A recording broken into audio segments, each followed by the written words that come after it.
Dating advice that actually makes things worse. When you know, you know. Our friends and family members who share this advice with us and who claim that they knew right from the first sight, right after the first date, that this woman or this man was the one, usually they mean well, and they do believe that right after seeing his or her picture, they felt butterflies, sparkles, they knew it deep in their heart that this person was the one. It is called pink retrospection. But what exactly does it mean? It means that you see the past through the rose-colored glasses. You romanticize your past experience because everybody wants their love story to be super unique and super romantic. In real life, it is crazy to imagine a healthy romantic connection with a stranger when you have just met on one date, or, which is worse, with a picture. No, you don't know each other at all yet. You are literally strangers. And you have to go the long way to build that connection, to actually get to know each other better. So this advice, when you know, you know, well, it sets totally unrealistic expectations. You wait for a signal, you wait for some special feelings that this person is the one, and when it doesn't come, and it's normal that it doesn't come when you go out on a first date with a literal stranger, and you expect to know that this person is the one. And it's not going to happen. A person you have just spent 2 awkward hours with, or you have just talked on phone for the very first time, and let's be honest, all first dates are slightly awkward. This person is a stranger, so why do you expect a strong, meaningful connection? You don't know each other well yet, but people still romanticize their first dates. And of course, people who have managed to build a relationship, they have managed to grow this first date, awkward first date, into a meaningful, lasting relationship. Of course, they romanticize this whole experience, and later on they claim, they literally believe it. They actually believe it, that they felt it right on the first date, that she was the one or he was the one. And vice versa, if your first date was horrible, like your partner was super pushy, questions were super personal, and like the whole date seemed inappropriate, or for example your dating partner has lied about something, so you feel disappointed, you feel lied to, usually you will demonize this whole experience, and you will tell stories about this horrible date, and with each story, with each time you repeat this story, the whole experience will become worse and worse, when in real life you just didn't like his mustache,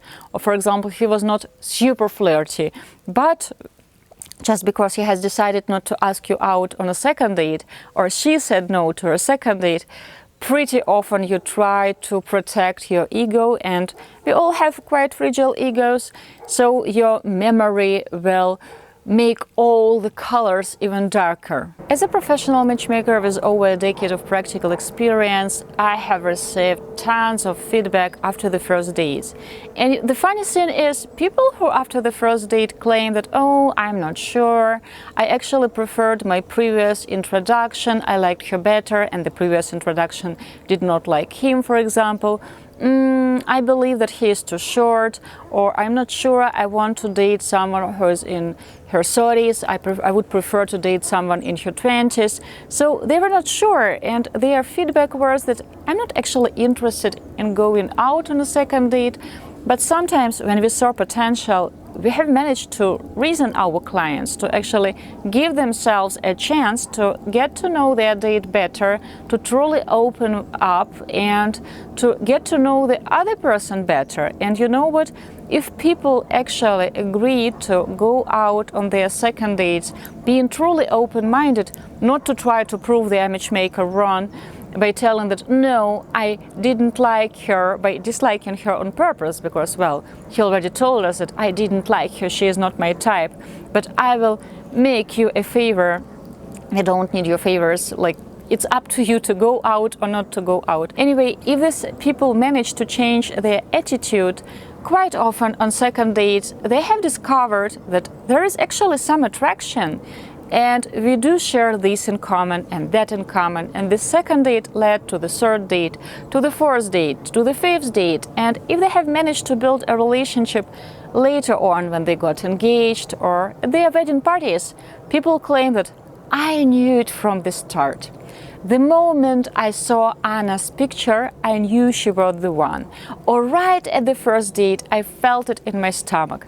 But of course, as a matchmaker, I know it was not the case. So while when you know sounds really romantic, it sets totally unrealistic expectations. Because singles start to believe that love will come with instant clarity and you won't have any doubts and you will know from the very start that this person will be the one. They wait for this magical click and forget that you have to work on your chemistry. You have to build this connection by actually communicating with your date, flirting, spending time together.